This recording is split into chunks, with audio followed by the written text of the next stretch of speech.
just making sure this is the right number for Mallory Bradley. It is. Who is this? Nice to meet you. I'm Ellie, the woman your husband is madly in love with. I figured you'd pretend not to know, but come on. You've been dragging this divorce out way too long. It's time to let go. He wants me now. You and those kids are just in the way. Okay, so you're telling me you're, what, his mistress? Ugh, I hate that word. We're not sneaking around. We're in love. We've been together for a while now. He tells me everything. I tell him everything. We're soulmates. Huh, I had my suspicions, but I didn't think the woman he was cheating with would text me directly. That's pretty bold of you to do. Bold? No, honey, it's called confidence. I'm not going to play second fiddle to someone who's clearly just clinging to a dead marriage.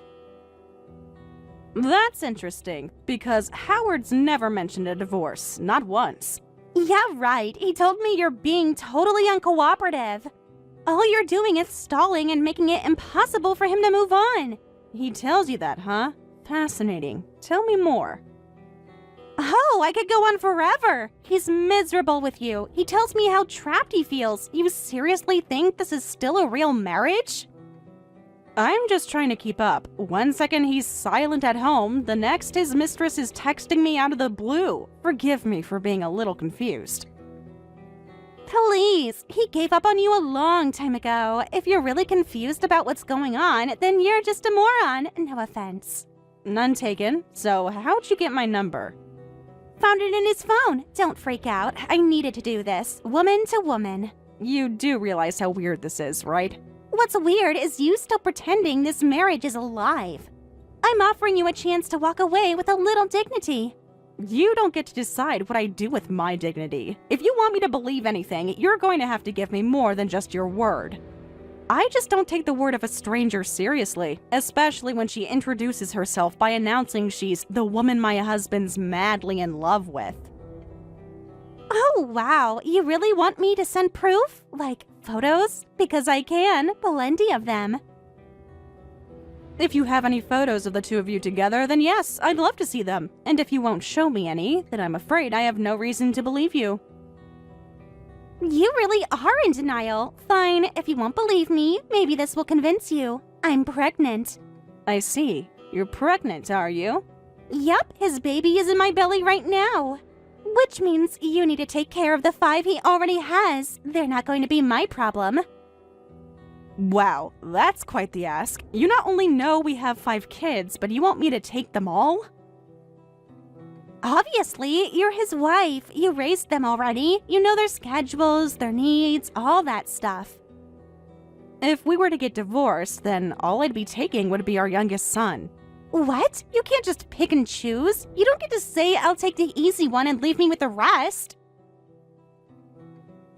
The youngest is the only one out of the 5 who is actually my child. The others came with Howard from his past marriages. I think I've done enough work raising other people's children for one time. They're his problem now. Wait, back up. Past marriages? You're saying he's been married before you? You didn't know? You're not the first. Far from it. He told me he was with you for ages, but that's it. Well, he lied. There were others. Their mothers wanted to take their kids when they divorced him, but he wouldn't allow it. He said he'd raise them himself. He didn't mention the part where he dumped them on whoever he married next. I seriously cannot believe this right now. He never mentioned being married more than once. Well, now you know. I'd say you should ask him about it, but I have a feeling he'll just lie to you the same way he lied to me, and probably the same way he lied to the women before me. Wow. Just wow. Why would he keep something like that from me? Maybe because he knew it'd scare you off, or maybe because he didn't think it mattered. Either way, it doesn't change much now, does it? Unbelievable. And yet you still stayed with him? Not for love. Let's just say I didn't have a whole lot of better options at the time. Well, I do have options. I can make Howard happy. Way happier than you ever could. Great. Then you've got nothing to worry about, right? So then you'll sign the divorce papers? Like, actually go through with it? Sure. In fact, I've been wanting to get rid of him for a while now. I just didn't think I'd get the opportunity handed to me by someone else. Good! Finally, we're making progress. But let's get one thing clear. I'm not taking those kids. You have to! I can't raise 5 of someone else's brats! And you think I can? What makes you think I have the time or energy for that? I raised them already. I did my part. Now it's your turn, sweetheart. This is such a mess. Why did no one tell me he had all this baggage? Because he probably didn't want you to know. But now that you do, you get to decide if you're still interested. You wanted the man, you're getting the whole package. You could at least help out. I am helping, by stepping aside. I think a simple thank you would be in order. Don't be smug. I'm doing you a favor. You should be grateful I came along. Oh, I am. It's not every day someone volunteers to take a cheating, lying man off your hands. You've done a real public service. You're being so cold about this. Don't you have any emotions at all? I just don't waste them on people who don't deserve them. Anyway, there's only one thing I still don't get. What? What exactly do you see in a man in his 50s with 5 kids and multiple failed marriages? Genuinely curious. That's none of your business. And for the record, he's not like that with me. What we have is real. Sure, because he's always so different this time. Ask any of us exes. We've heard it all before. I don't care what you think. He's going to divorce you, marry me, and we'll have a perfect life together. Uh-huh. And the 5 kids? Where do they fit in? He'll figure something out. Probably send them to boarding school or something. They're not my problem. Wow, you really think children are disposable, huh? Noted. I don't need to be judged by you. Then stop saying ridiculous things and maybe get a job, a well-paying one. You're going to need it. What's that supposed to mean? Just saying, you might want to keep your expectations realistic. You're trying to psych me out. That's such a classic jealous ex move. Believe what you want. I'm just giving you the courtesy I never got. I know what I'm getting into. Howard loves me. He tells me that every day. That's nice. He said the same thing to me, and probably the same to the woman before me, and the one before that, and so on. Wow, you really think you're clever, huh? You're not special. You're just bitter. No bitterness here, just a quiet appreciation for patterns. Howard's got a lot of them. Look, I don't care about your experience or whatever. He chose me. I'm the one he wants now. And he said that to the others too, at first. Keep talking. All you're doing is making yourself look old and insecure. Getting older's not the insult you think it is, so you're gonna have to try harder than that to upset me. He told me you made him feel trapped. Being with me is like breathing fresh air. He's very poetic when he wants to be. Just don't be surprised when the air starts feeling a little stale.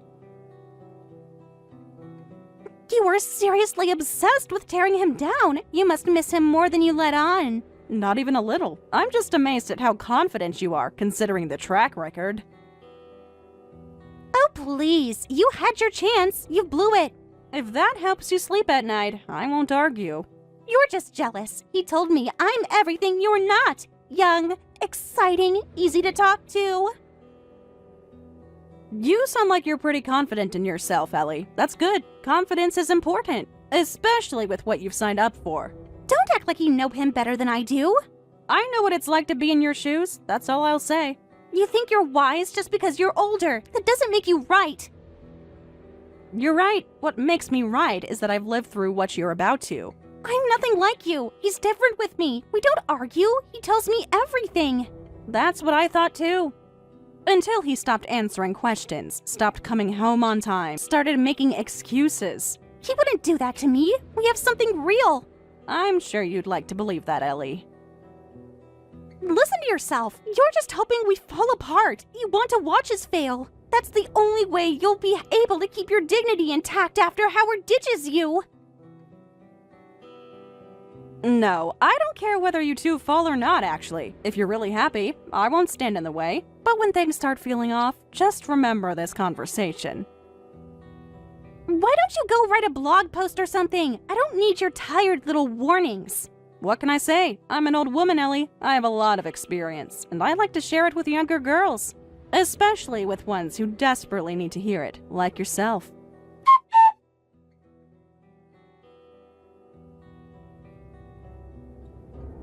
Hey, I saw your message. What's going on? Are you okay? I'm perfectly fine, Howard. In fact, I'm better than fine. I'm finally making the decision I should have made years ago. What are you talking about? What decision? I want a divorce. And no, this isn't a threat or a scare tactic. This is me being clear. It's over. Whoa, hold on a second. Where is this coming from? You can't just drop that out of nowhere. It's not out of nowhere. You know exactly where it's coming from. I know about Ellie. Ellie? What do you mean? Who is this Ellie person? A friend of yours? Don't do that. Don't play dumb with me. She texted me. She told me everything. She what? She talked to you? Directly. She found my number in your phone. Guess she was feeling bold.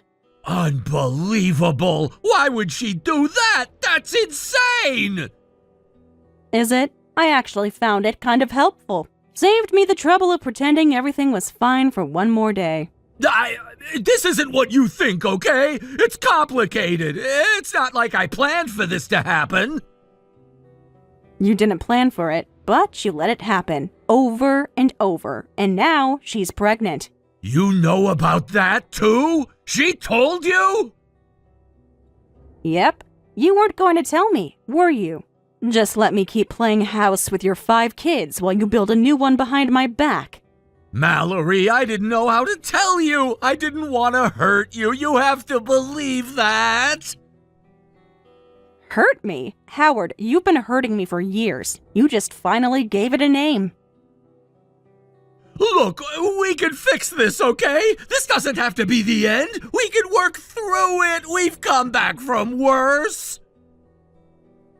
I don't think sleeping with someone else and getting her pregnant is a rough patch, Howard. That's a whole new chapter, without me in it. Please don't do this. Think about the kids. They need you. They love you. The only child I'm thinking about is my son. I'm done raising children that aren't mine. You had me doing that long enough. That's not fair, though. You're their mom, Mallory. You're the only mom they know. They call you mom and everything. Yeah, because you insisted that they do so under threat of grounding. Because I was the one making lunches and going to parent-teacher conferences and staying up with them when they had nightmares. Meanwhile, you were working late. I didn't want them to go through another broken home. I wanted them to have some stability in their lives, you know? That's funny. It seems to me like if you wanted them to have stability, you would have let them stay with their mothers, instead of, putting them through a revolving door of mothers. I don't know what you want me to say here. We built a life together. You can't just throw that away. I'm not throwing anything away. I'm reclaiming what's left of my life. Something I haven't been allowed to think about since the day I said I do. You're being dramatic. You're angry right now. I get that. No, I'm done right now. Big difference. Look, I know I messed up. I know I've been selfish, but we can start over. We can go to counseling. Please, just don't give up on us. There is no us, Howard. There's only ever been you doing whatever you want. And me cleaning up the mess. I'm tired, Howard. I'm really, really tired. Just think about what you're saying. This doesn't have to end this way. You don't have to walk away from the only family you've got. I'm not walking away from family. I'm walking away from a man who never saw me as his partner. Just a built-in babysitter with a marriage certificate. I don't know what I'm supposed to do without you. What am I going to do about the kids? You'll figure it out. You managed just fine when you were sneaking around. You'll manage now. So you're just gone then? Just like that? Not just like that. Like this. After years of pretending things would get better. After years of swallowing my pride for your kids. After crying myself to sleep more nights than I can count. That's how I'm leaving. For God's sake, Mallory, don't do this! Don't bother texting back. I won't answer. But I will be filing those divorce papers first thing in the morning. Goodbye, Howard.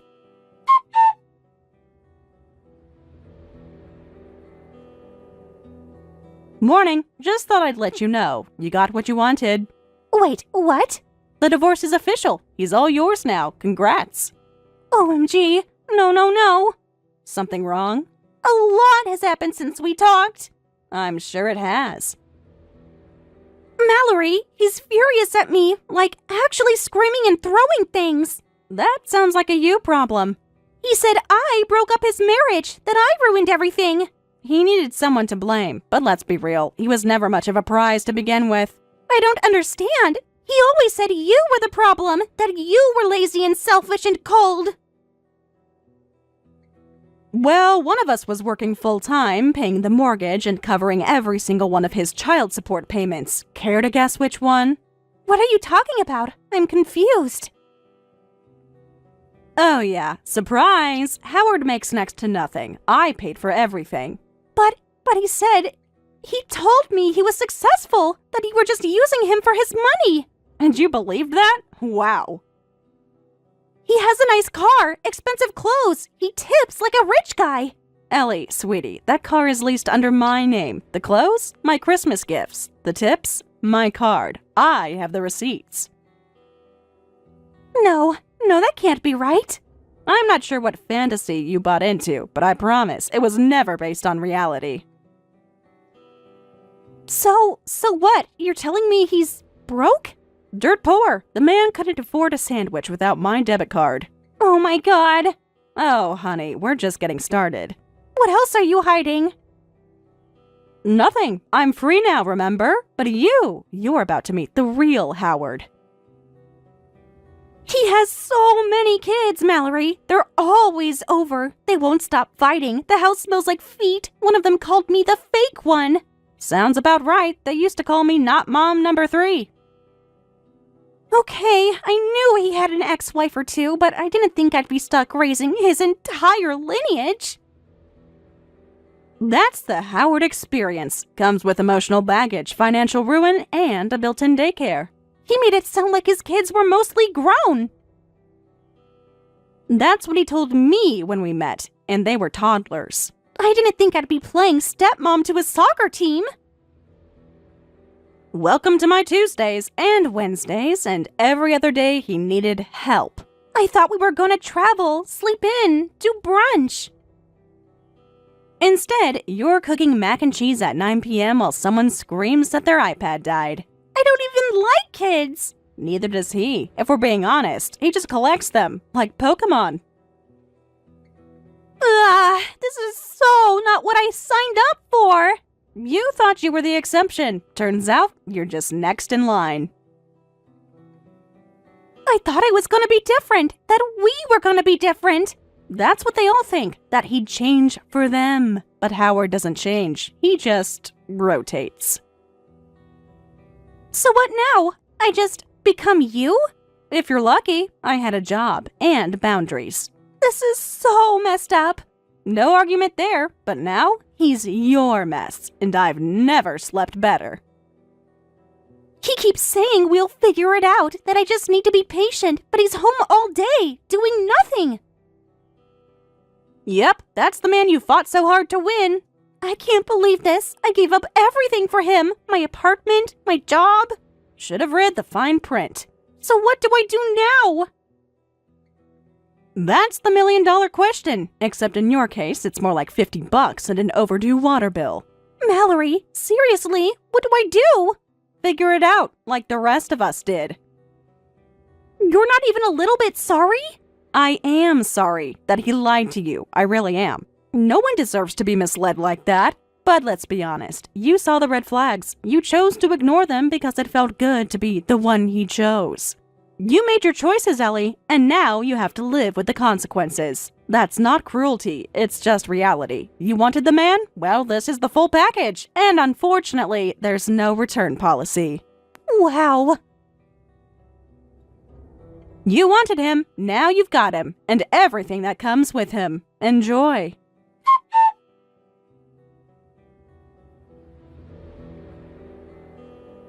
Hey! Well, this is a surprise. Oh, good. You didn't block me after that last conversation. What is it, Ellie? The other moms came by today. They came to pick up the kids. All of them.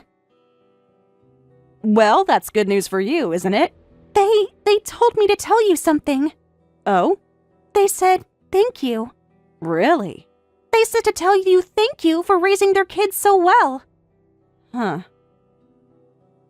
They said they were always grateful you were there when they couldn't be. I didn't know what to say. I just stood there. Well, I'm glad to know my work was appreciated. Yeah, I've actually been thinking about that for a while now. Like, I've only been doing this for a week, and I'm exhausted. Try several years without a break while working full-time. I don't know how you did it, Mallory. Neither did I. I was just too tired to stop. It couldn't have been easy. It wasn't. No part of it was. But someone had to make sure the lights stayed on and the kids were fed. And you did all that while paying for everything? Every bill, every school supply, every broken phone, while he bought useless tech and took midday naps. I used to think you were cold, harsh, like you were trying to make Howard miserable. I was worn down, and when you're the only adult in the house, you don't get the luxury of being soft. I get it now. I think I really do. Then you're already ahead of where I was at your age. I wanted this fairy tale life. I grew up poor, like really poor. My mom raised 4 of us on her own. We lived in this crumbling old duplex with pipes that knocked at night and windows that wouldn't shut in winter. Sounds about right. Mine whistled every time it snowed. We used to tape plastic over the windows. I'd wake up, sing my breath, and pretend it was fun, like we were camping. Some nights, dinner was just rice and ketchup. Mom would smile and say it was a special treat. I think she was trying to keep us from feeling poor. Moms do that. Try to make it feel normal so we don't see how bad it is. Sundays were coupon days. We'd sit on the floor with flyers, circling things we needed and crossing out everything we couldn't afford. She worked so hard, cleaning houses, babysitting, whatever she could find. I barely saw her awake, and when I did, her face looked hollow. That kind of tired doesn't sleep off. It becomes part of you. I told myself I'd never end up like that. I wanted to be taken care of for once. I thought if I found someone successful, someone who really had it together. You wouldn't have to worry, wouldn't have to hustle. Exactly. So when I met Howard and he said all the right things, I wanted to believe him. He made it sound like I'd finally be safe. He called me his queen, said he'd spoil me, protect me, build a future with me. He's good at the script. He's rehearsed it enough times. And I fell for it. I wanted to believe I was the exception, that I was finally going to live the life I dreamed about as a kid. But now I see, he was never planning to lift me up. He just wanted someone to catch him as he kept falling. Yep, that's Howard. All wrapping paper, no gift inside. I know now that I was wrong. I heard people trying to chase a dream. You did, but you're not the first woman to learn that lesson too late. I'm gonna try living with him for a bit, just to see how things go. You really want to test that theory on hard mode? I need to be sure. I want to try. Then make a backup plan now. Secret savings account, car in your name, somewhere to run if it gets bad. You really think I'll need all that? I know you will. Howard doesn't get better. He gets heavier. But the kids, they're not all bad. Some of them are actually kind of sweet. Of course they are. They've had to grow up fast too. You think you're the only one who's tired? One of them asked if I was going to be around next Christmas. I didn't know what to say. Say you'll try, but don't promise them forever unless you mean it. They've heard enough lies. I'm trying to be honest now. I don't want to pretend anymore. Then start with yourself. Be honest about what you need, what you deserve, what you're settling for. I guess I just wanted you to know I respect you now, for all of it. That's sweet, but respect doesn't erase history. You still blew up someone else's life. I know, and I hate that. I'd take it back if I could. That's the part no one warns you about, how long you have to live with it. Even if he's gone, the mess lingers. Do you think I'm a terrible person? No, I think you were a desperate person who made selfish choices. We've all been there. It's what you do next that matters. I want to be better. I just don't know how. Start small. Stop lying to others, but mostly to yourself. And stop hoping he'll become someone he never was. You're really not sugarcoating anything, huh? Sugarcoating is for birthday cakes and denial, neither of which helped me when I was scraping together grocery money. Fair enough. You want soft? Call your mom. You want truth? Keep texting me. I think I'll take the truth. Good, because I don't do pity parties. Thanks, Mallory, for being straight with me. Don't thank me, just listen and protect yourself. No one else will. I will, I promise. Don't promise me, promise yourself. Okay. And Ellie? Yeah? When he asks you to co-sign a loan next month, run.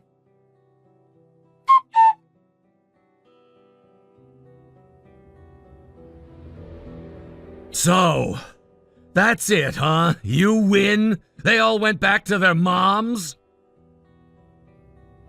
It's not a game, Howard. They're with people who actually show up. Yeah, because you turned them all against me! Don't pretend you didn't have a hand in this. I didn't have to do anything. You handled that just fine on your own. No, don't gaslight me. You always made me look like the bad guy. You let them see me struggle and then played the saint who cleaned it all up. You acted like I was useless, like I didn't matter. And now they're gone, Mallory. All of them, with their mothers. And I'm the jerk who got left behind. Maybe because they got tired of waiting for you to try. I did try! I had plans! I had things I wanted to fix! But you always jumped in first! You never let me figure it out! I jumped in because someone had to. You were figuring it out while the rent was late and the fridge was empty. It's just... it was easier when you were around! Easier how? I don't know. You had this system. You just handled everything. Even when we were fighting, you still kept it all going. I didn't have to think about the bills or school stuff or forms or anything. I could breathe. And now I can't even keep track of whose socks belong to which kid. Ellie's mad, the kids are gone, and I feel like I'm drowning. Welcome to the life I lived for years. I wasn't built for this kind of stress, okay? I just wanted a calm, happy family, but everything's falling apart! No, Howard. You wanted someone else to build a calm, happy family while you kicked back and coasted through it. I didn't sign up to be the bad guy! Then stop acting like one. Ellie keeps looking at me like I'm supposed to have the answers, but I don't! I never did! You did! You always did! Because I had no choice. Because if I didn't do it, nobody would. It hurts, okay? Knowing that all the kids went to their moms and none of them picked me. Maybe they would have if they ever felt like they could rely on you. I thought I was doing enough. I thought being there sometimes was better than not at all. Sometimes doesn't build trust. Sometimes doesn't cut it. So what? I'm just supposed to accept that I failed? That everyone left me because I wasn't good enough? I'm saying it's time to be better, for once. You make it sound so easy. It's not. It never was. But you have a child now, a new one, and you've run out of people to blame. Ellie needs support. That baby needs stability. And frankly, you've wasted enough time feeling sorry for yourself. You want to prove you're not just some walking disappointment? Then grow up, show up, and start being a father for the first time in your life.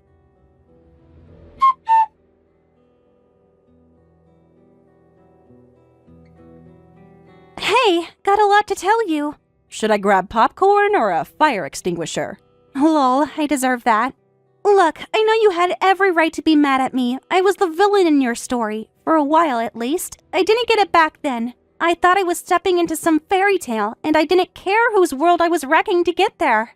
But I see it now. I see what I did. I know what I took, and I don't expect forgiveness. I just want you to know I get it.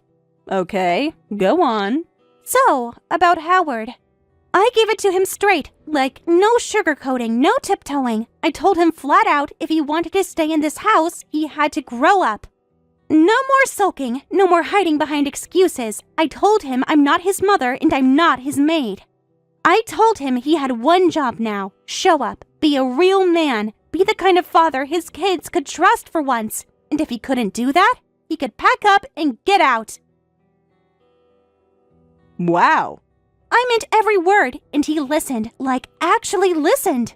3 weeks later, he got a job, a real one, steady hours, full benefits, no under-the-table nonsense. He's been waking up early, wearing collared shirts, packing his own lunch. I barely recognize him sometimes.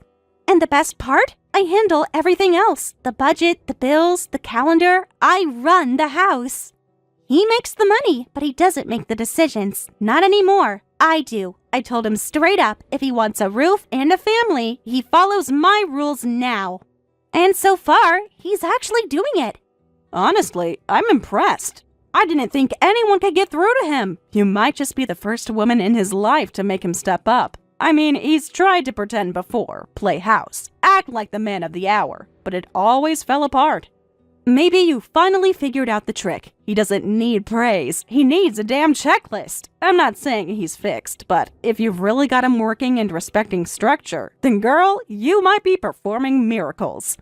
Just don't let him slide. Keep the line hard. No wiggle room. That's how you keep him honest. I know we have something of a colored past, but for what it's worth, I'm rooting for you.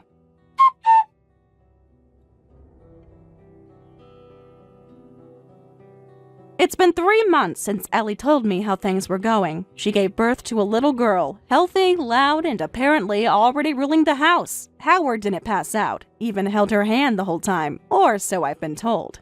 He's still working, same job, still showing up, no call-ins, no midweek disappearances, and as far as I can tell, no screw-ups. Ellie's got the house running like a business. She keeps the lights on, the budget balanced, and the fridge full, and she still finds time to make him lunch. I haven't seen it firsthand. I don't need to. I hear enough to know she's keeping things steady. A few weeks after the baby came, I went ahead and filed a statement with the court. Told them I no longer needed child support or alimony. Not because I forgot what he did, not because he earned a gold star, but because Ellie's doing the heavy lifting now. She's the one steering the ship, and if Howard's finally cleaning up after himself, I don't see the point in holding on out of spite. It wasn't a gift. It was a clean break. I didn't tell them. I didn't announce it. I just signed the papers and walked away. They've got a baby now, a real shot, maybe, at building something better. So for once, I'm staying out of it, watching from a distance, and hoping, quietly, that they don't waste it. Lucas, I just got home. What the hell is going on? Where are all my things? Oh, that? Yeah, I cleaned up a bit. Cleaned up? Lucas, you emptied the closet, the dresser, the garage, my desk, my studio. I thought you'd appreciate the gesture. The place was getting cluttered.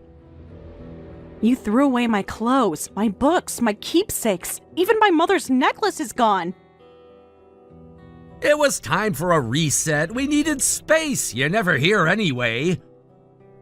You got rid of a lifetime's worth of memories while I was gone for 4 days. Don't be so dramatic, Grace. You always overreact. And you always minimize everything I feel. This wasn't just spring cleaning, Lucas. You crossed a line. You weren't even using most of it. It was just sitting there collecting dust. Because I trusted it would still be there.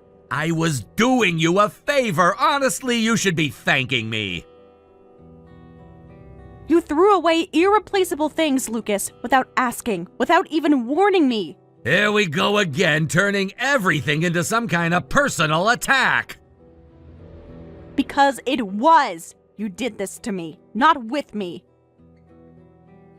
You know what? Fine. Since you're obviously in the mood to rant, let me just say it. This is exactly the problem. You're always working, always gone. We never see you. Megan barely even asks where you are anymore. What are you talking about? You don't get it. You haven't for years. You care more about your job than this family. You think throwing money at us is the same as being present. It's not. I'm the one here every single day, doing the work, handling everything. All you do is walk in and criticize like some distant boss who doesn't know their own kid's teacher's name. You really think this is about work? Do you think I want to be on the road every week? Missing dinners, missing bedtime, missing moments with Megan? I mean, you don't exactly complain when you leave. Because I don't get to complain, Lucas. I suck it up and go. Because if I don't, who will? You think I like waking up in another hotel room while you two are here living a normal life without me? I work because I have to, Lucas. Because someone has to pay the bills, keep the lights on, keep this house from falling apart. It's not like we were starving. Not starving? I was counting every dollar while you were daydreaming about a gallery opening. While you were experimenting with canvas sizes and wondering if blue was too emotional, I was making sure we could afford groceries. I picked up every extra shift, every last-minute trip. Not for me, for us. I sacrificed time, energy, everything, so you could stay home, focus on your art, and spend time with Megan. I didn't ask you to do that. No, you didn't. But I did it anyway, because I believed in you, because I thought if I worked hard enough, we could make it together. And now you're throwing it in my face like I'm the villain? Like I abandoned you? I never left this family. I carried it. So don't sit there and act like I'm the one who didn't care. You know what, Grace? I'm done apologizing for finally getting somewhere. I've spent years putting my passion on hold, shrinking myself to fit inside your non-stop work schedule. You wanted me home? Fine, I stayed home. I supported your career. I raised our daughter. I handled the house. And the whole time I felt like a ghost in my own life. Just background noise to your next promotion. Now, for the first time in years, people actually care about my work. I've got a gallery showing next month. I've got commissions lined up. Real money. Since when? Since I stopped waiting for your permission to matter. I'm not the failure you always made me feel like. I have a career now. I have a name people recognize. And no offense, but I don't need your paycheck to keep this family afloat anymore. Wow. I thought you'd be proud. I thought you'd say, good for you, Lucas. But instead it's just more guilt, more lectures, more I did this for you like I'm some charity case. You keep acting like this house was built on your back, but guess what? I was here too. I lived this life too. I'm not going back to feeling small just because you're uncomfortable with me standing up straight for once. Fine. Then where's Megan? I want to talk to her. She doesn't want to talk to you right now. Excuse me? She's upset. She said she didn't want to deal with yelling tonight. Lucas, I haven't even seen her. I just got home. Well, she's seen enough. She hears the arguments, Grace. She watches you leave all the time. She knows who's really here for her. Don't do this. Don't drag her into this like it's some game. It's not a game. It's just the truth. She told me the other night she feels more comfortable when it's just the two of us. That when it's just me, the house feels calm, safe. I pack her lunch. I walk her to school. I'm the one she calls when she forgets her gym shoes or needs help with homework. And you're a FaceTime call and a voicemail, maybe a plane ticket twice a month. That is not fair. It's not about fair, Grace. It's about who shows up. You think being a provider is enough, but she needs more than money. She needs a parent who's present. She looks at me and sees someone who listens, who's there, who's not always checking an email or watching the clock between flights.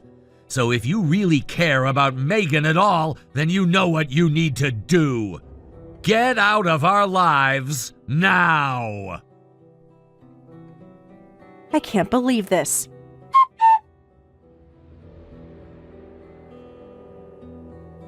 Hey, Mom, are you home?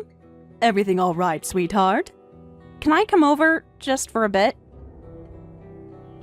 No, I figured you'd be home with the family. You've been away so much lately. Yeah, I've basically been out of town the entire year, but I really can't be in that house right now. What happened, honey? He threw everything away, Mom. While I was gone, Lucas went through the house and tossed out all of my things. My clothes, my books, my paintings, even the necklace you gave me when I left for college. He what? He said the house was cluttered and I wasn't using any of it. He had no right to do that. That was your home too. Not anymore, I guess. He told me tonight that if I really loved Megan, I'd get out of their lives. That she's better off without me, because I'm never there. And you know what? He's not wrong. I missed everything, Mom. Birthdays, recitals, open houses. I worked through every single one of them. And I told myself it was for her, for us, so we wouldn't struggle. But what good is any of it if she thinks I don't care? If she feels safer without me around? What kind of mother does that make me? Oh, sweetheart. I just feel like I failed her, and I'm not even sure when it started. I don't know how to fix it. Now you listen to me, Grace. You've done your best every step of the way. Don't you let anyone tell you different.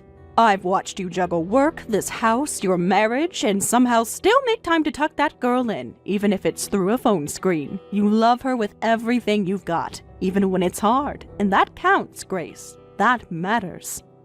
Megan's just going through a phase. They all do. You were no different at that age. Quiet one minute, slamming doors the next. She's still figuring out the world, baby. And it's easier to blame than to understand. That's not on you. What matters is that you're here now, and you care. And she'll see that again soon enough. She will. But what if she doesn't see it? Then you show her. You remind her. That's what we do. We show up, even when it hurts. I don't even know what I'd say to her right now. Then don't worry about the words, baby. Just come over here. I've got your tea waiting, and that old blanket you love. The door's unlocked.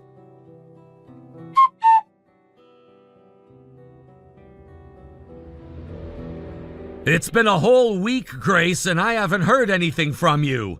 How long are you planning on hiding like a scared little kid? And where have you been? I've been at my mom's. You just disappeared, Grace. No note, no call, nothing. You told me to leave, so I did. Well, now we need to talk about the divorce. Wait, you're serious? Yes, I've already hired a lawyer. It's happening. Lucas, are you really doing this? You don't get to act surprised. You're the one who left. You walked out. Because you told me if I loved Megan, I'd leave. Exactly, and you did. That says everything. No, it doesn't. You're twisting it. I'm not twisting anything. You chose work over this family for years. I'm just calling it what it is. Yes, I work a lot. I have to. But don't you dare act like it was for me. It was always for us. You think I wanted to be gone all the time? That I loved missing bedtime stories, school events, movie nights? I worked because I thought I was building something for our future, so you could focus on your art, so Megan could have everything. I sacrificed everything for this family, and now you're telling me it meant nothing? You weren't building anything for us. You were building it for yourself. You loved the rush, the recognition, the independence. Admit it! Wow, if you told me 5 years ago that you'd be this bitter, I wouldn't have believed it. If I'd known you'd live like this, gone all the time, a stranger in your own home, I wouldn't have married you. We talked about this before we got married. We agreed I would work hard so you could focus on your art and get your career off the ground. You wanted that. You said you just needed a few years to build momentum. Things change. I don't need you anymore. I have clients. I have income. I take care of the house. I take care of Megan. I can handle it all. I cook, I clean, I do the laundry, I handle school forms, dentist appointments, grocery runs, all of it. I'm not helpless, Grace. I never was. I just needed time to get on my feet, and now I am. I'm doing just fine without you, and so is Megan. So that's it then? You're just done? Yes, I'm done. I've already made up my mind. Can't we just talk? Just the two of us, before we bring in lawyers? No deal. We've talked enough. I want this finalized. Okay, fine. Then here's my final word. I am disgusted by the man you've turned into. I haven't changed, Grace. You have. Excuse me? You used to care about being present, about family. Now it's all deadlines and upgrades and rushing off to the next city. I still care about this family. That's why I worked so hard. You care about the idea of it, not the reality. You've built a life that doesn't include us anymore. Don't you dare say that. You think I wanted this? You think I enjoy coming home to a house that barely feels like mine anymore? Then why did you leave? Because you told me to. You told me to walk away if I cared. You're twisting my words. No, I'm finally hearing them, loud and clear. I never stopped loving you, Grace, but I can't keep waiting for the version of you that used to come home smiling, that used to sit with us on the couch, that used to ask how our day was. You think I stopped loving you? You stopped showing it. And you stopped seeing it. You know what? Maybe we were both blind, but I'm done pretending we still work. Then stop pretending you're the victim here. You threw everything away, Lucas. You tossed it in the trash, just like you did with my things. You left first. Because I had to breathe, to think. Well, now I'm thinking too, and I'm thinking this marriage is over. Then we're done. I meant what I said. Don't talk to me again. Go through my lawyer. Fine by me. You didn't used to be like this. You used to believe in us. Now you're just cruel and selfish. I don't want to speak to you anymore. From now on, communicate through my lawyer.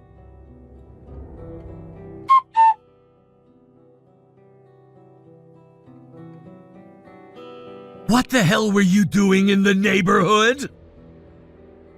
Sorry, what? Megan saw you. She said you were walking around near our house. Lucas, it's not a crime to be in a public area. Last I checked, the sidewalks weren't yours. Don't screw with me right now. Megan said she saw you go into the house across the street. Yeah, she probably did, because I live there now. You what? I bought the house, the one across from yours. That's my place now. Are you completely out of your mind? You moved across the street from your ex-husband and your daughter after everything? It's not about you, Lucas. It's a great location, the schools are good, and it's close to the train line. I've been looking at properties for months, and this one made the most sense, that's all. Don't give me that. You could have picked anywhere. You picked here, right across the street. You're obsessed or something. Please, I picked it because it fit what I needed. It has nothing to do with you. The fact that you're across the street is inconvenient at best. Trust me, I didn't do it for fun.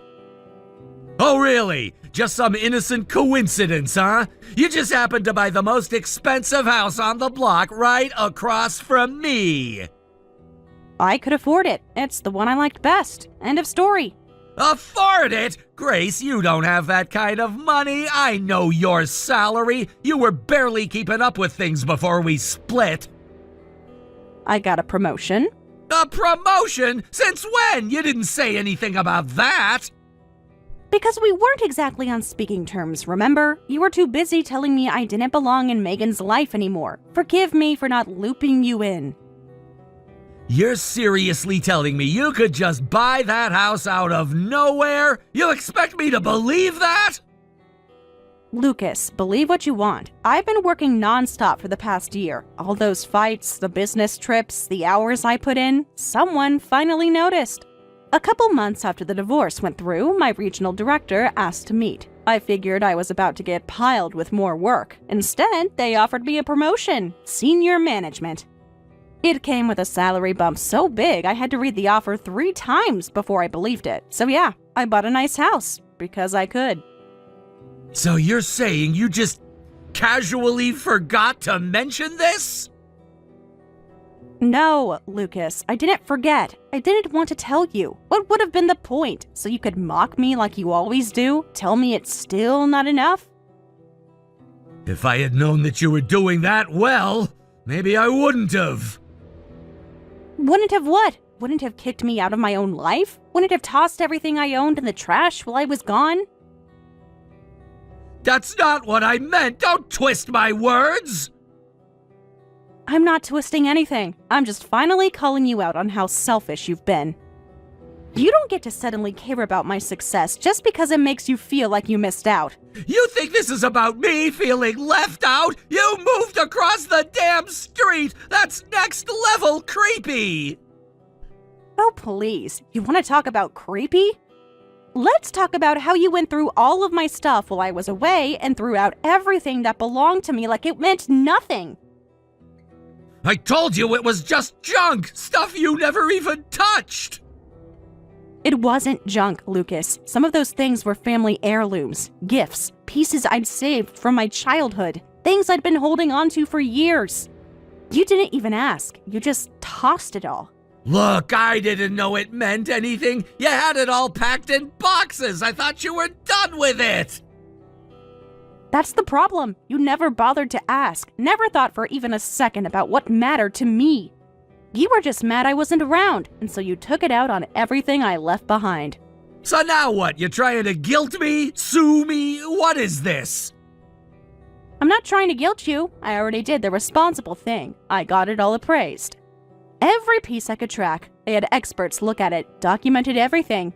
You're seriously telling me you're putting a price on this?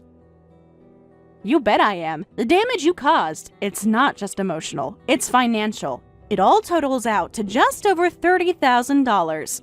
That can't be right. I've got the paperwork, and I'm giving you a choice. Pay me what you owe, or I file a full report. Grace, come on. I can't afford that. You know I can't. That's not my problem anymore. You broke it, you pay for it. That's how the world works, Lucas. You don't get a free pass just because we used to be married. You're out of control, Grace. You really are. This is insane. You're gonna take me to court over some old boxes? Don't act like it's just boxes. You knew what you were doing when you cleared out my things. You wanted me gone. You made sure there was nothing left of me in that house. Not even a coffee mug. That stuff was taking up space. I didn't think it was worth anything. And that's exactly the problem. You didn't think. You didn't care. So you're just gonna bleed me dry now? What, for revenge? No, for justice. You broke my trust. You broke your promises. And then you literally broke my belongings. Actions have consequences, Lucas. You think you're better than me now, don't you? You think just because you've got some fancy title and a fat paycheck, you can act like this? This isn't about me being better. It's about me finally standing up for myself, something I should have done a long time ago. I can't believe I ever trusted you. Yeah, well, I can't believe I gave so many years of my life to someone who only cared about me when I was struggling. The second I got stronger, more successful, you turned into a stranger. I gave up everything for this family too. Don't pretend like you did it alone. No one said you didn't contribute, but let's be honest, Lucas. I carried the load. I worked, I traveled, I paid the bills, and you got to paint and play house. You want to talk about selfish? Look in the mirror! You don't care about Megan, you just care about winning! If I didn't care about Megan, I wouldn't have sacrificed everything I did to make sure she had a secure future. But you used her as a weapon the moment things got tough. You have no idea how hard it's been since you left! I'm barely keeping it together, Grace! Megan's confused all the time! The house is falling apart! And somehow that's my fault too, right? You always find a way to blame me. But you were the one who pushed me out. You made that choice. I just followed through. Please, can't we just drop this? Can't we just move on? You can move on all you want, after you pay me what you owe. I can't pay you 30 grand! I don't even have 3 grand right now! What do you want me to do? I want you to take responsibility. For once in your life, you always played the victim when things didn't go your way. But this was your doing. You chose to be cruel, and now it's coming back around.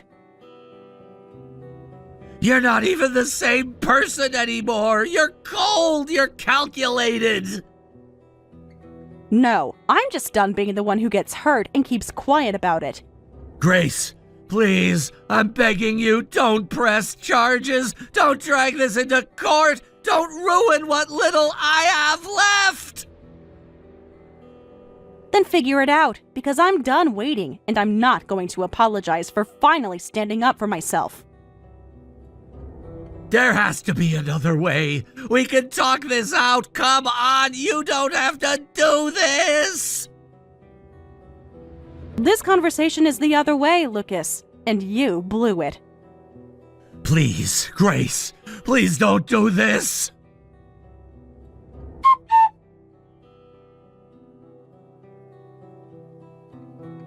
Mom, please, I need your help.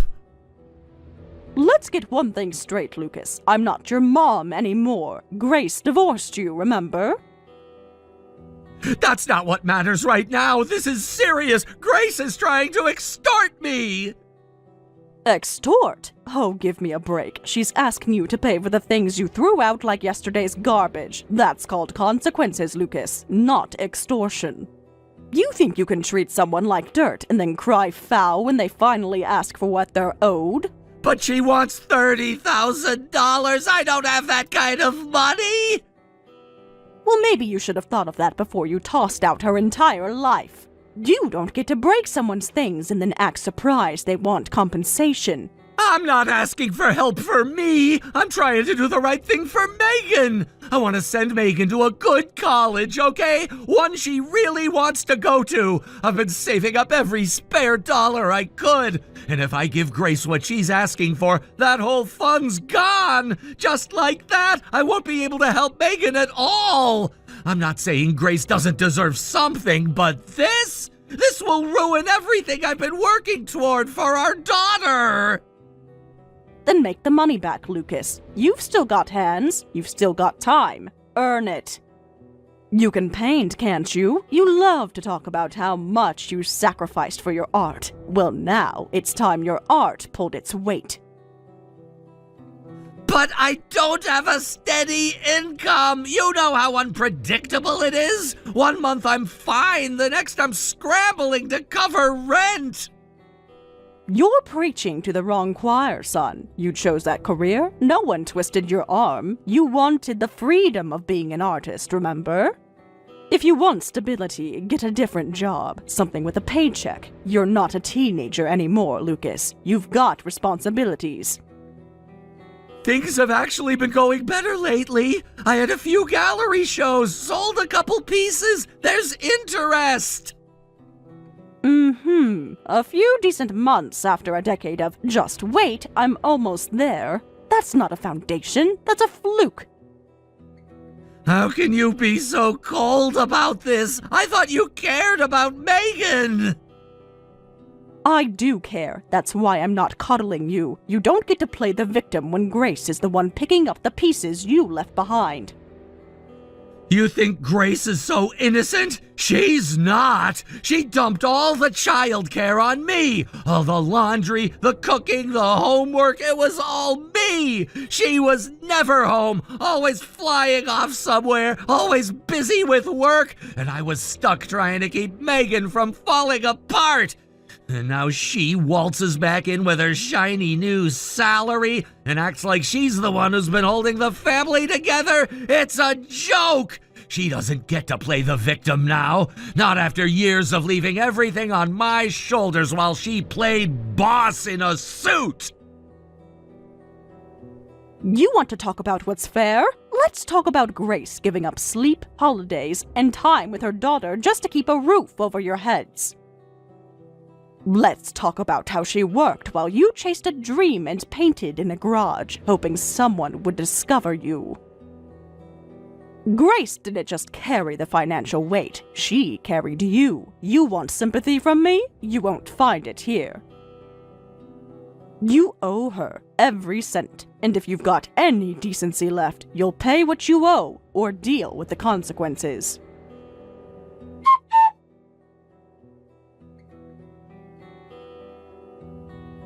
How long have you known? You'll have to be more specific. I've known quite a lot of things, Lucas. Narrow it down. You know what I'm talking about. Don't play games, Chelsea.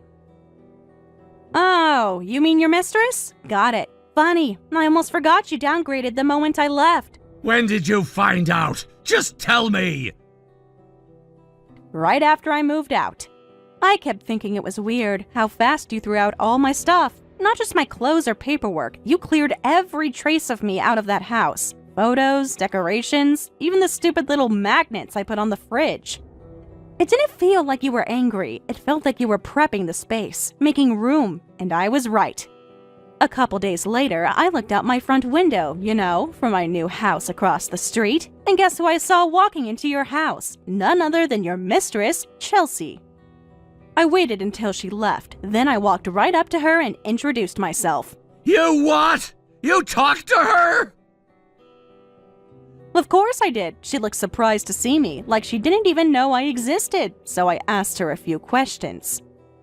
She gave me some very illuminating answers. What did you say to her? What the hell did you do? Nothing you didn't already set in motion yourself. I just asked her how long you two had been seeing each other. She told me you said you'd been divorced for 3 years. 3 years, Lucas. You told that poor girl you were a single dad. She looked like her entire world cracked open when I told her the truth, that I moved out only weeks earlier. That we were still married when you and her first started seeing each other. This isn't any of your business anymore, Grace. What I do with my personal life has nothing to do with you. Oh, but it does. When you bring another woman into our home before I'm even settled in mine? You just couldn't leave it alone, could you? She's breaking up with me because of you! Oh, honey, that's not the part that should scare you. What the hell does that mean? What else did you say to her? I didn't have to say much. Once Chelsea realized the truth, she connected the dots all on her own. She told me you said you were raising Megan on your own, that your ex-wife left you because she couldn't handle being a parent, that you were the one holding the family together. She thought she was stepping in to help a good man. Instead, she found out she was the other woman. And she's furious, Lucas. Not just at me, at you. Oh my God, what is she going to do? She wants revenge, and honestly, I'm not going to stop her. No, Grace, come on, you can't let her do something like that! She's planning to go public. Posts, photos, screenshots, your little love letters, every lie you told her, every text. She saved everything. And when she's done, the sensitive family man artist persona you've crafted online? Gone. Burned to the ground. Grace! No, please, you have to talk to her. You know what this will do to me, to my reputation, my career! That's not my concern, and frankly, it's exactly what you deserve. Please, you can't just sit back and let her destroy me!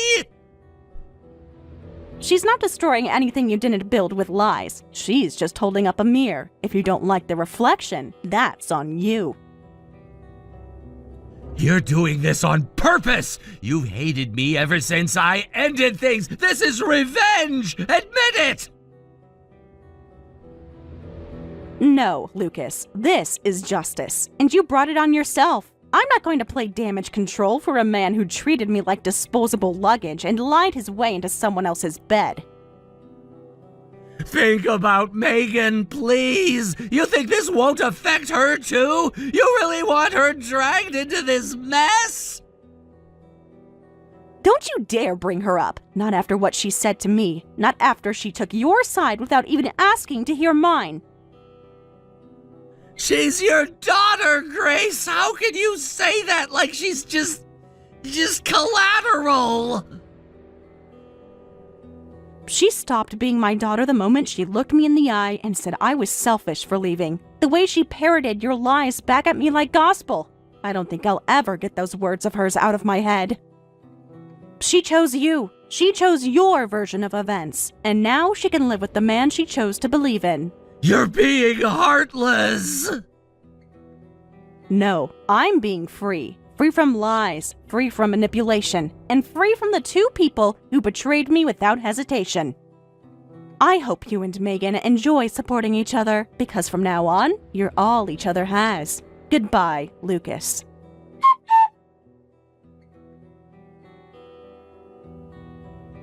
Chelsea followed through. She said she was going to single-handedly destroy Lucas's career, and boy, did she ever. The post went live one morning. Screenshots, texts, photos, even a few of those sappy little notes he thought made him sound deep. Within days, Lucas's entire image shattered. The gallery stopped calling, the clients pulled out, the sympathy crowd disappeared overnight. It turns out, people don't love a liar pretending to be a heartbroken single dad. And Megan, well, the college plans she talked about non-stop?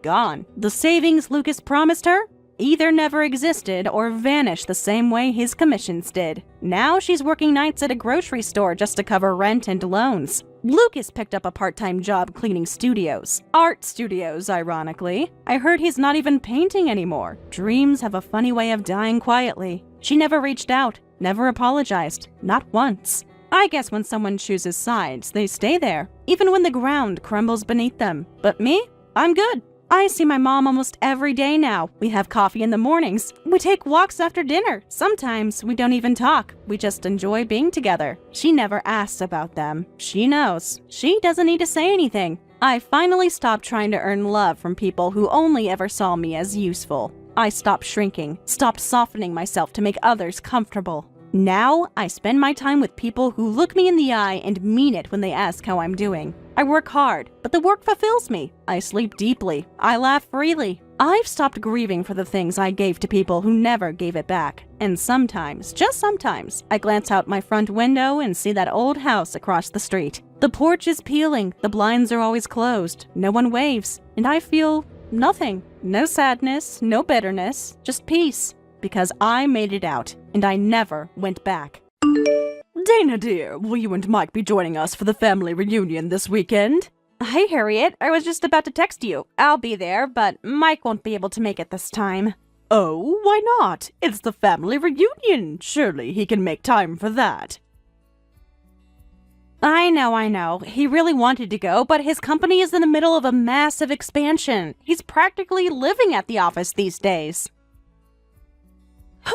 That's a shame. It's been months since the family's seen him. Trust me, I'd love to see him take a break too, but things are just too hectic. It's a big step forward for the company, though. I suppose if it's for business, I'll try to understand.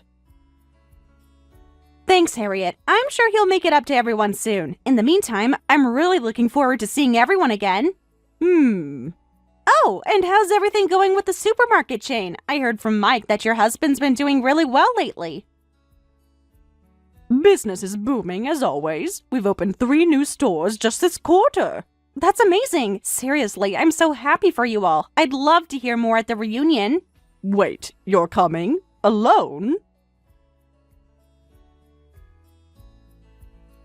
Yes, that was the plan. I already cleared the weekend and everything. Oh, well, you really don't need to go through all the trouble.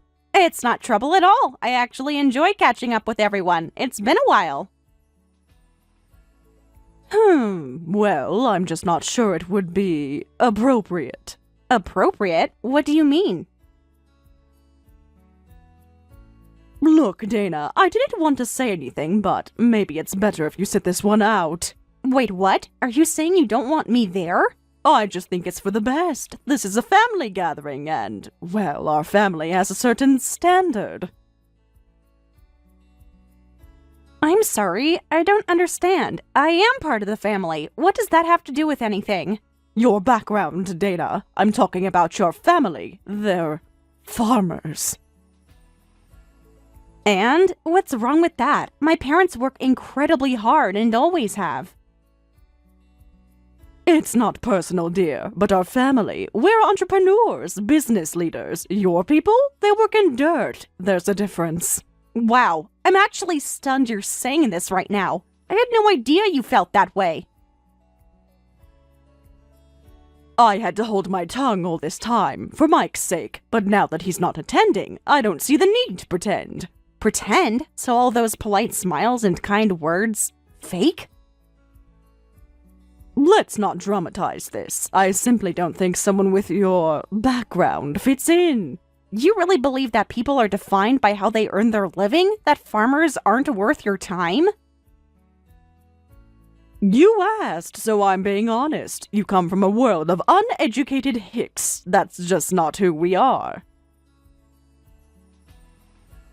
My parents run a farm that's been in our family for generations. They work sunrise to sunset to feed hundreds of families. That's something to be proud of. Perhaps in your world, but in ours, it's frankly embarrassing. And yet, you've smiled to my face for years, called me dear, invited me to dinner. As I said, I did it for Mike. Now I don't need to. You know, I always hoped we could become close, and we could get past whatever awkwardness you felt. Some gaps are too wide, Dana. You're not one of us. You never will be. I married your son. That makes me part of the family, whether you accept it or not. You should be grateful I even acknowledge you. Most women in my position wouldn't. I was grateful until 5 minutes ago. Now I just feel sorry for you. Excuse me? You're clinging to this idea that wealth makes you better than other people, but it doesn't. It just makes you arrogant and shallow. Watch your tone, Dana. No, not anymore. I've been respectful and polite for years, but I'm not going to let you insult my family just because you think you're better. If you don't like what I have to say, perhaps you shouldn't speak to me at all. Believe me, I'm reconsidering it. Then maybe it's best we leave things here. I don't want a scene at the reunion. There won't be, because I wouldn't show up where I'm not wanted. But don't think for a second this is over. Mike deserves to know how you really treat me. Do what you will. He'll take my side. He always does. We'll see about that. Goodbye, Harriet. I don't ever slow up, no I don't take shit. I got no love for the fakeness. If you wanna play tough and wanna hate this, I'll always show up. Hey, everything okay? Hey, sorry to bother you at work. You're not bothering me, just knee-deep in emails. What's going on? It's about the family reunion. I wanted to let you know I talked to your mom. Oh, Did she say something? Yeah, I told her you couldn't make it. I explained you've been practically living at the office with this whole expansion. Right. I hate missing it, but this launch is huge. I don't even remember what a proper night's sleep feels like. I know. I can't wait for you to get a break. Anyway, she was a little disappointed at first, but she understood. That's good. So, what are you thinking? Are you still planning on going without me? I was going to, but then she told me not to come. What? Wait, she told you not to come? Why? Did you two get into an argument? No, we didn't fight. She just said she didn't think I should be there. What the hell? That doesn't sound like Mom at all. What happened? She said I wouldn't fit in with the rest of the family, that I come from a different world. What? Since when does she care about that kind of thing? Well, ever since your dad's supermarket chain took off last year, she's been acting a little differently. You mean this has been going on for a year? Not this blatant, but she's been colder. Like, she's just barely tolerating me whenever you're around. I didn't want to make a big deal of it. I had no idea. I'm sorry. My dad pulled that business out of bankruptcy. I guess the success is starting to go to her head. I don't blame your dad. He worked so hard for it. I'm happy for them. But I was surprised when she said I wasn't welcome. That's honestly embarrassing. I can't believe she said that to you. You don't have to go if you don't want to. Seriously. I still want to. I know it sounds weird, but I don't want to give up on her just yet. Maybe she'll come around one day. Dana, you're the kindest person I know, but she doesn't deserve your patience. Maybe, but you do, and your family's important to you. If I stopped trying, it would hurt you too. It'd hurt me more if she kept treating you like this. You're my wife. She needs to respect you. I know, and I want that too, but I also know that sometimes change takes time. Maybe seeing me there, even when you're not, will get through to her a little. You really want to do this, even after what she said? I do, and anyway, my parents' place is just 10 minutes from your family's. I'll visit them too while I'm up there. Just promise me you won't stay too long. If Mom gets her way, she might try to trap you there with tea and passive-aggressive comments for hours. I won't let it get that far. I'll be in and out. Just want to show my face, chat with the cousins, hug a few aunts. Okay, but if she says anything out of line again, you text me. I don't care if I'm mid-presentation. I'll answer. I know you will. You always do. But I'll be fine. Really. You're too good for her, you know that?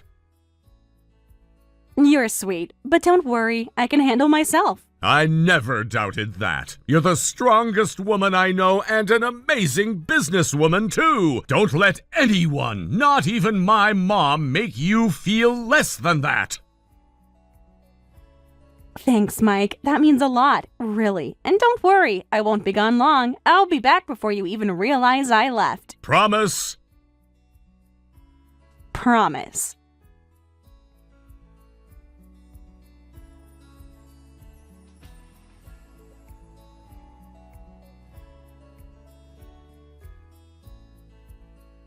Dana, can we talk about this later? I'm very busy making sure dinner goes smoothly.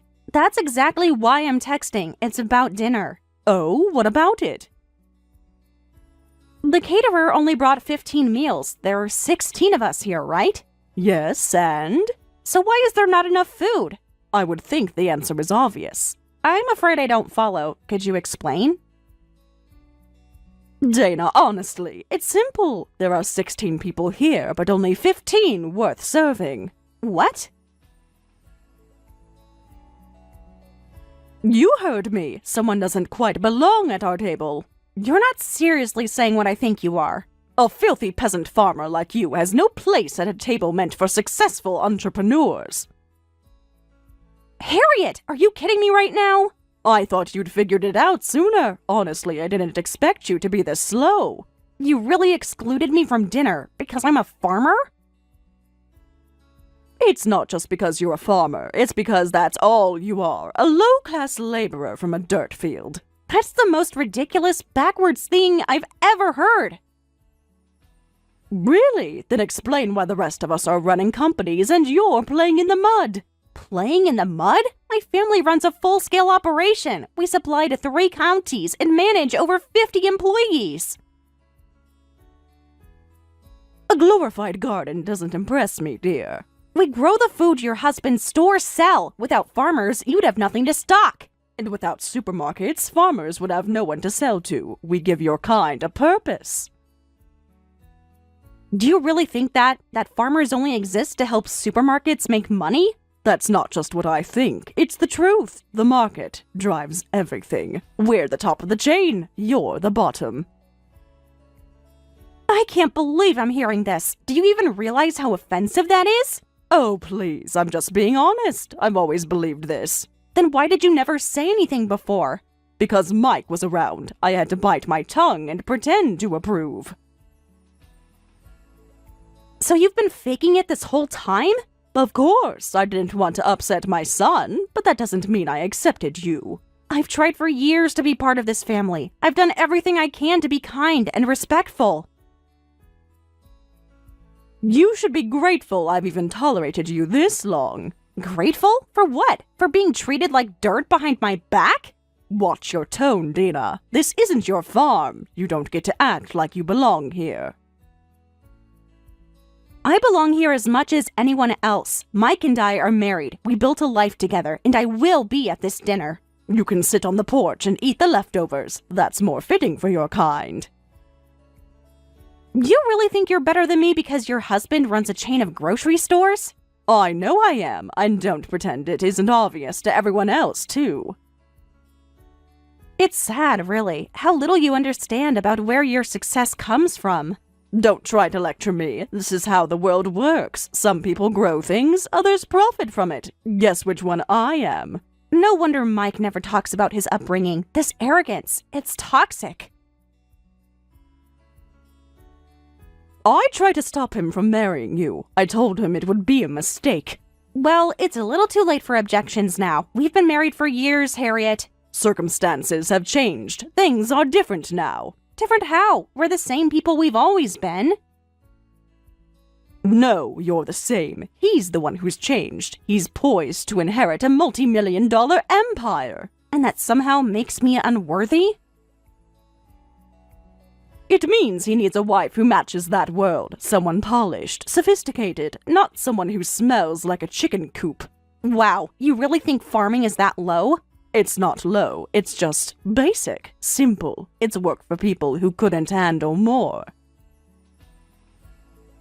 You think because they work the land they're not intelligent? They run businesses, Harriet. They have to manage crops, equipment, budgets. Managing dirt and vegetables isn't the same as managing a real business. Supermarkets are the future. Farmers are just the backdrop. Without farmers, your precious supermarkets would have nothing to sell. Where do you think your organic kale comes from? Oh, please, the store shelves don't say grown by Dana. They say Keller's Market. That's what matters. Branding. Scale. That's so backwards. You're literally profiting off the hard work of people you clearly have no respect for. We elevate it. We package it. We make it presentable. Farmers just dig in the mud. We give it value. No, you give it a price tag. The value comes from the effort, the sweat, the people behind it. And those people should stay behind it, not marry into a family like ours. You don't belong at the table. I can't believe this is how you really see me, after all this time. I had to put on a show, didn't I? As long as Mike was watching, I smiled, but I never approved of this marriage. And yet, you let me believe I was part of the family. Because I didn't have a choice. But now Mike's future matters more than your feelings. This whole dinner stunt, not ordering food for me, that was just plain unnecessarily cruel, Harriet. Oh, please, why waste a meal on someone who shouldn't be here in the first place? You think being cruel makes you look powerful? It just makes you look small. And you think being dramatic will make Mike take your side? He's not here, dear. It's just us. Then I'm done. I'm not staying another minute. I'm calling my dad to come pick me up. What's he going to do, roll in on a tractor and honk the horn? Maybe bring a bucket of turnips for the road? You know, the more you talk, the more proud I am of where I come from. Pride's nice, but it won't get you into a country club or a boardroom. I don't need either. I have self-respect, and I don't stay where I'm not wanted. Well then, don't let the barn door hit you on the way out. You may not respect me, but at least I can look in the mirror and be proud of who I am. As long as you leave, I don't care what you see in that mirror. Just be gone before dessert.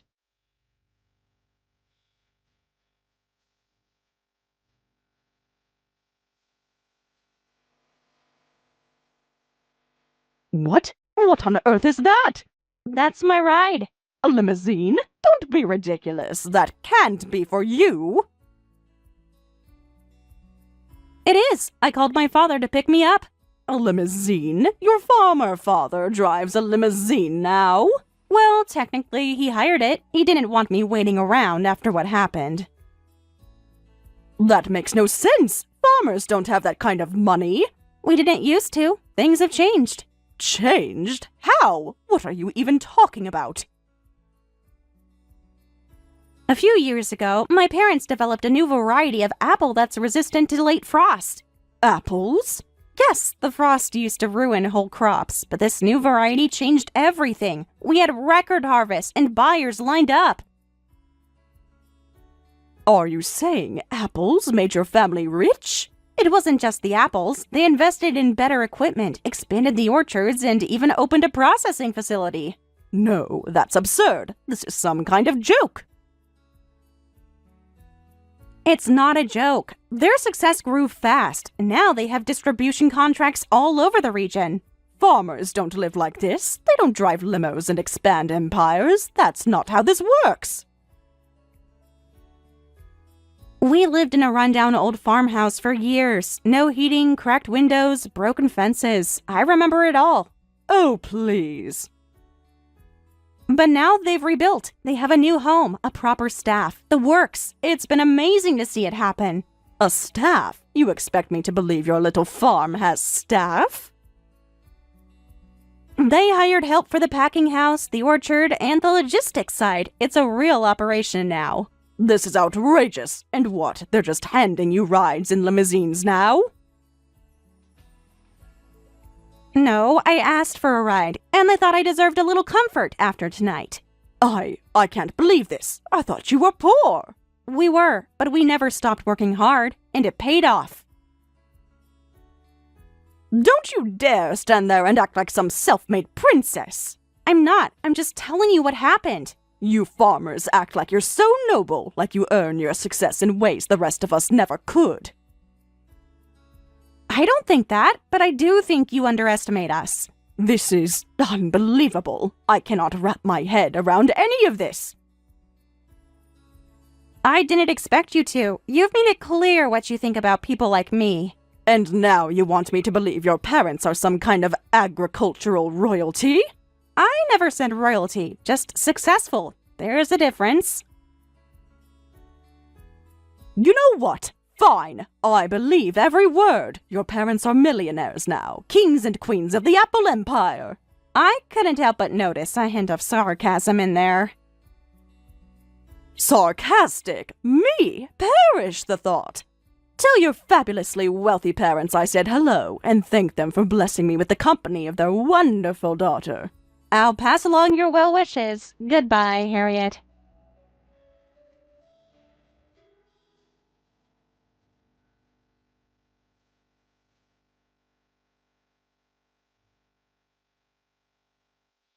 Mike, we need to talk, and it's urgent. Reply to me, now. Is this about me not coming to the reunion again? Because I really don't have time for another guilt trip. No, this is far more important than that. You need to divorce Dana, immediately. Excuse me? You heard me. Divorce that girl. It's for your own good. You're not serious right now. We've had a rough patch, sure, but couples fight. We work through it like adults. You don't understand, Mike. She left the reunion in a limousine. Okay. She claimed her father hired it. Her farmer father. Right, and? And she had the audacity to say her family developed a new kind of frost-resistant apple. Uh-huh. And that now they're wealthy, that they live in a mansion, that they drive luxury cars. So what if they do? So what? She's lying, Mike. It's completely obvious. You don't know that, and even if it were true, why would that be a problem? Because it means she's either a compulsive liar or completely insane. Or, and here's a wild idea, she's telling the truth and you just don't like it. Oh, don't be ridiculous. That girl is a peasant. Always has been. Please don't start with this again. I really don't have time. I'm working late tonight. This is more important than work, Michael. You need to get out of that marriage before it's too late. Too late for what, Mom? Being happily married to someone I love? She's been feeding you lies from the beginning. I should have put a stop to it ages ago. What exactly do you think she's lying about? Apples? Money? A car? All of it. No farmer becomes a millionaire growing apples, Mike. This isn't a fairy tale. Honestly, Mom, Google her family name and apple. That's all I'm gonna say. Why? Just do it. You'll find all the answers you need. This is absurd. I'm not wasting my time Googling farm gossip. Then stop wasting mine! I told you I'm working. I can't deal with this right now. Fine, I'll look it up. But when I find nothing, I expect an apology. Sure, knock yourself out. Oh my goodness. Let me guess, you found it? I don't understand. It's right here. News articles, interviews, photos of their farm, their estate. Uh-huh, told you. They really did develop a new kind of apple. Frost resistant. It's being exported. Yup, that one development was more than enough to turn their farm from a small-time operation to a major global player. I mean, don't you know anything about farming? Late frosts can be absolutely devastating to crops. One unseasonably cold night can cost a single farm millions of dollars. I'm a businesswoman, not a farmer. How was I supposed to know about any of that? And her parents are really that wealthy? Yes, Mom, they are. They weren't always, but they worked hard and it paid off. That's how it works sometimes. I just assumed. She always looked so plain. I thought she was just another small-town nobody. She doesn't flaunt it. Not everyone needs to scream money to be worth something. Why didn't she ever say anything? Maybe because every time she mentioned her background, you rolled your eyes and called her a hick. That's not fair. Isn't it, though? I've heard the way you talk to her, the way you look at her. You never even gave her a chance. But she's not like us. That's the point. She's better. She's kind, smart, hardworking, everything I could ask for. But she's a farmer. She's a businesswoman who happens to run a farm, and she's done more with her background than most people with an Ivy League degree. You don't understand, Mike. I had plans for you. Important plans. You were supposed to come and work for your father's company. You were the heir to the family business. We paid for you to go to college. And what did you do to repay us? by going to work for a company in a completely different industry. Yeah, well, I have my own plans, and Dana's a part of them whether you like it or not. Michael. I have to get back to work. Please don't call me again just to bash my wife. Michael, wait! What? Mike, be honest with me. Is she really rich? Yeah, not just comfortable, like actually rich, way more than we are. More than us. Their Apple patent brought in international investors. They've expanded. I've seen the reports myself. You're saying the farmer girl is wealthier than your father's entire supermarket chain?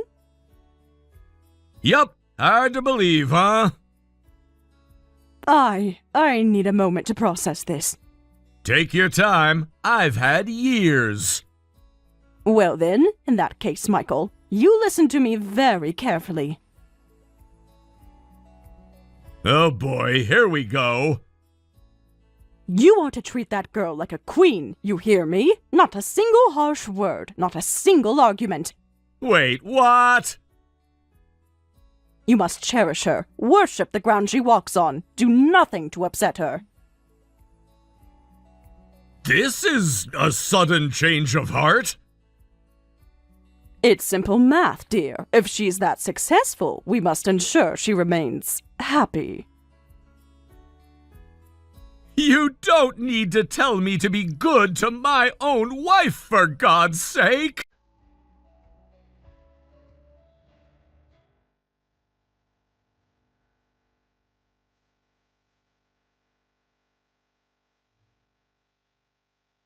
Dana, darling, I just learned all about your incredible family, their success, their innovations, just amazing. Oh, so now I'm darling? That's new. I must say, I had no idea the Apple business could be so lucrative. Funny, you seemed very sure it wasn't, like an hour ago. Well, people can learn new things, can't they? Anyway, I'd love to speak with your father sometime. As long as it's not about me divorcing Mike, sure. Oh, goodness, of course not. That's water under the bridge. Mike's not even important to this conversation. What? You're seriously saying that out loud? What matters now is opportunity. Your father could be a valuable business partner for my husband's company. Wait, this is about money? You just insulted my family for being peasants. Now you want an investment? I only meant those things in the heat of the moment. Surely you understand how tempers can flare. No, Harriet, I understand bigotry, and you were full of it.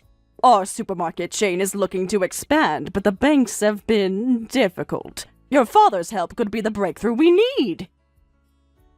Maybe the banks are saying no for a reason. Ever think of that? It would be profitable for everyone. His investment would generate long-term growth for both families. If it were a good investment, the bank would be all over it. You don't trust my husband's business instincts? Considering how you talked about farmers earlier, I'd say neither of you have great instincts. He's just under pressure. The supermarket chain should be nationwide by now, but he's made a few missteps. So you're admitting your empire is crumbling and now you want the peasants to save you? That's rich. I'm offering you a chance to strengthen both sides of this family. Doesn't that matter to you? After how you treated me, how you humiliated me in front of everyone, you made sure I didn't have a meal at the reunion, Harriet. I was emotional. You have to understand, I didn't know your family was successful. Oh, so if we were still dirt poor farmers, it would have been fine to exclude me? I just meant... I know exactly what you meant. People like you always show their true colors when you think someone has nothing to offer. That's not fair. I was caught off guard. I made a mistake. You didn't make a mistake. You made a choice, repeatedly, to belittle, exclude, and disrespect me. I'm just trying to fix things now. I'm being civil. You're being desperate, and for the record, my parents have no interest in investing in some half-baked supermarket rescue plan. You haven't even asked them yet. You're just shutting the door. Because I know them, and I wouldn't dare put them in contact with someone who treated their daughter the way you did. You're overreacting. It's just business. No, it's not just business. It's about character, and you've made it painfully clear you don't have any. I'm trying to move forward. Why can't you just be reasonable? Because moving forward shouldn't mean pretending nothing happened. Actions have consequences. I don't need your parents' filthy money anyway. There it is, the real Harriet, right on schedule. You know what? I've had enough of your attitude. Good, because I've had enough of you. Don't text me again. Don't call. Don't come near me or my family. I can't believe how ungrateful you are after everything. Ungrateful? You sabotaged me at your own family reunion. You called my family uneducated hicks, and now you want us to help you? I was trying to open the door to opportunity. Slammed, bolted, padlocked, forever. I see. Well then, I'll just go enjoy the very expensive food I had catered for dinner. Enjoy eating alone. Should pair nicely with that bitter aftertaste of failure.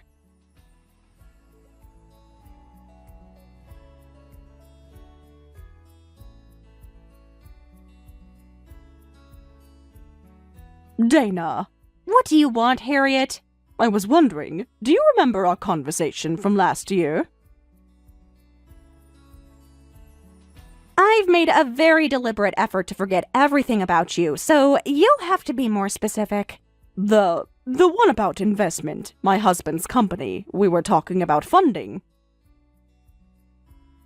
Oh, that conversation. Where you insulted my entire family and then turned around and asked for money. Yeah, I remember now. Things have gotten more serious since then. If we don't get funding soon, the business will go bankrupt. Oh no. Wait, does this have anything to do with the fact that none of your fresh produce suppliers will work with you anymore? Wait, how do you know about that? Because I told them. Every single local farmer I know. You... what? But why? Because I love and respect my parents, and when you insulted them, you insulted every farmer in this entire state. But I didn't mean to. You meant exactly what you said. You called us filthy peasants, said farmers were worthless, that we don't belong at your table. Remember that? I was angry. I wasn't thinking straight. No, Harriet, you were thinking exactly what you believe. You just didn't expect it to come back and bite you. But you ruined everything. Why would you do that? Actions have consequences. You think you can just burn bridges and then walk back over the ashes like nothing happened? I'm sorry. I was wrong. Please, please forgive me. We're desperate, Dana. I don't know where else to turn. Wow, that must be so hard for you, having to ask a dirty farmer for help. I didn't mean it like that. Please believe me. I don't, and even if I did, I'm still not interested. You can't do this. We're going under. Everything's falling apart. Maybe you should have thought of that before you decided to declare war on the people who grow your groceries. Dana, please. I've apologized. I'm begging you. After the way you treated me, the way you treated my parents, the way you tried to get me and Mike divorced, you think you can just erase that? I know I was wrong. I just didn't realize. I didn't understand. You didn't want to understand. That's the problem. You looked down on me the second you found out my family ran a farm. But I've learned. I'm trying to fix it. And that's your problem to fix, not mine, not my parents. We're doing just fine. I'll do anything. Please, just reconsider. Talk to Mike at least. He might still be willing to help me if you won't. Nope, don't bother. Mike's just as mad at you as I am, maybe more. He is? But he's my son! And I'm his wife. You don't get to pit us against each other anymore. I don't know what to say. Then don't say anything. Just Do what you and your husband do best. Team up, run your business, make the most of what you have left. Please, Dana, there has to be something you can do for us. This conversation is over. Goodbye, Harriet.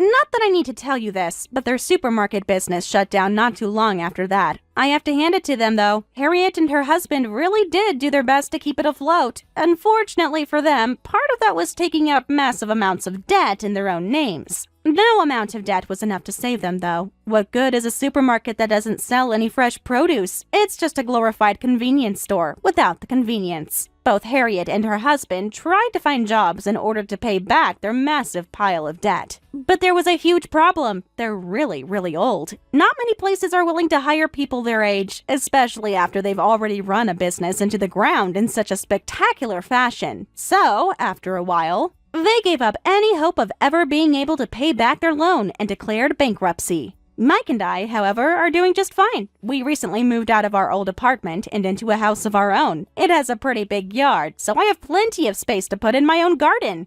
Just not one as big as my mom and dad's, of course.